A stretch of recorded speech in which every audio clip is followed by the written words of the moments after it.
Šodien mēs mācīsimies par 16. un 18. gadsimtu Baltijā, un tāpēc es piedāvāju noskatīties filmu par labi dzīvot Latvijā. 1569. gada 1. jūlijā notika Ļubļinas unija, kā rezultātā apvienojās Polija un Lietuva. 20 gadus vēlāk Pārdaugavas hercogiste tika pasludināta par Polijai Lietuvai piederošu novadu. Tā sākās poļu laika Vidzemē un vēlāk arī Latgalē. Polijas karalis Sigismunds II augusts apsolīja ievērot Livonijas vācu mūžnieku privilēģijas.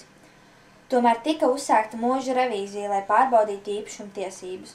Zemnieki bija beztiesiski un mūžnieki varēja darīt ar viņiem, ko vien vēlas.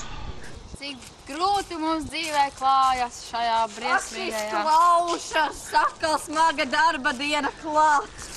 Jāiet strādāt! Tā mugura mani sabeigs. Es izturēt nevaru. Sieva nenīri, cik var nīrēt. To tik katru dienu Muguras sāp. Jūs vienīgā! Sākās kalendāra nemieri. Jēkaba baznīca tika nodota luterāņiem, lai gan Sigismunds II bija solījis pieturēties pie katolicisma. Latgalē bija attīstīta saimniecība, piemēram, Daugavpilī bija maizes ceptuve. Turpretī Krāslā nodarbojās ar juvelieru izstrādājumu un tekstilu izstrādājumu veidošanu. 1600. līdz 1629. gadam notika Žečpospolitas karš ar Zviedriju. Karš noslēdzās ar pamieru noslēgšanu Altmarkā, Zviedri uzvarēja karā, Žečpospolita zaudēja Vidzemi un Rīgu. Sākās Zviedru laika Vidzemē. Krusmāt! Kas noticis? Mans vīrs karā gājis bojā! Un manējais! Un zetas! Viņš nāk mājās! Zājās! Viņš nāk mājās! Mans dēliņš nāk mājās! Laiku nav redzēt. Kāds nāk? Dēliņš! Jā, mana!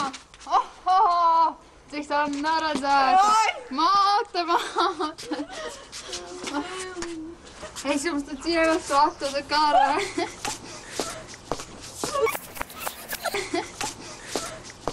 Brālī! Brālī! Brālī! Cik labi mājās vēl beidzot. Zināji, ka Zviedrijas Rīgstāgā ir pārstāvētas visas kārtas? Jā, arī zemnieku.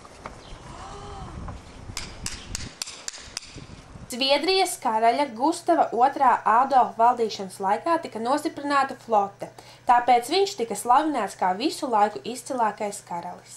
Augstākā Zviedrijas valsts amatpersona bija ģenerālgubernators ar rezidenci Rīgas pilī. Politiskos jautājumus risināja konsistorija, ko veidoja vairāk mācītāji. Konsistorija izskatīja baznīcas iekšējos strīdus un cīnījās pret pagāniskajām tradīcijām. Vidzemes saimniecībā 17. gadsimtā parādījās merkantilisma pazīmes. Piemēram, tika attīstīta ražošana, dibinātas manufaktūras. Tu zini? Tur mums manufaktūru ceļ. Tik tuvu! Oi, tik laba atpūta. Nabaga zemniekiem jau tieši tā negadās. 1681. gadā sākās lielā mūža redukcija. Notika mūža pārņemšana Zviedrijas īpašumā, ja mūžnieks nevarēja uzrādīt īpašuma dokumentus. Tādā veidā tika palielināta kastes ienākumu un ierobežot muižnieki. Mūžu redukcijas tika veikta arī ārklu revīzija, lai noteiktu, cik lielas klausības drīkst uzlikt Vidzemes zemniekiem. Arklis bija zemes mērvienība un par viena arkla lielu saimniecību nodevās maksāja 60 dalgu. Jēkaba Ketlera valdīšanas laikā Kurzemes Zemgales hercogistē bija ievērojams uzplaukums. Labība tika eksportēta uz rietumiem. Bija atvērti dažādi uzņēmumi. Ziemeļkarā karoja Zviedrija, Krievija, Žečpospolita un Dānija. Iesaistīto valstu mērķis galvenokārt bija iegūt teritorijas. Kara rezultātā Krievija iegūst Vidzemi un Rīgu. Vēlāk Krievija iekaro arī pārējo Latvijas teritoriju. Galvenajiem pārstāvjiem lapa tika pastaigāties pa pilsētas bruģētajām ielām un kārtīgi izklaidēties.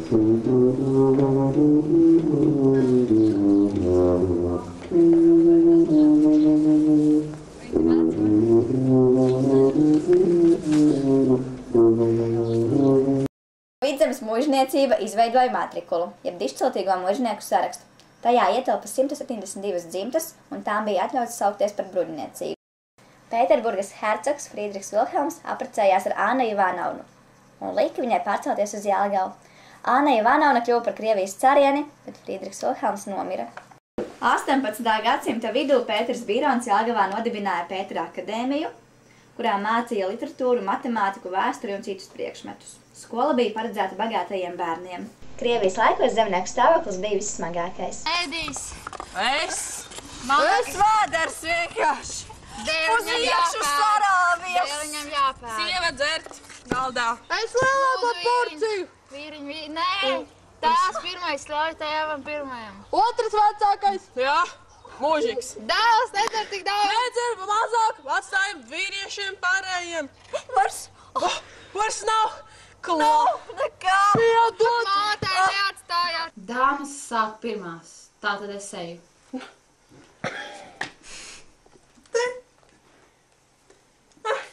Ha! Nokauš šo! Lūdzu! Un tagad šis ir mans. Rokas nost, ņem to pušķi! Nāc šeit. Ne, ej labāk tālāk. Nākamo partiju. Pētera Bīrona neapmierināja apgaismības idejas. Es, Pēters Bīrons, aizliedzu runāt par vienlīdzību un brīvību. 18. gadsimta beigās Kurzemē sākās dzirnavnieku dūms. Dzirnavnieku cūmti neapmierināja atalgojums un viņas stāvoklis. Steinhaura dzimta no parastiem zemniekiem kļuva par pirmajiem Latvijas uzņēmējiem, tādējādi iekļūstot vidusslānī.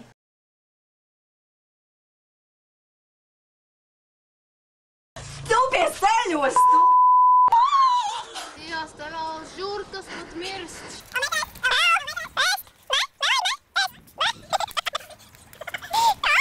Kas tu esi, Ivar?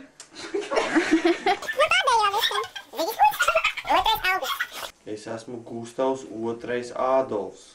Davai, turies. Vajadzētu bišķiņ ieraut, ne? Tad par to jāsaka! Ķīmisko darbu!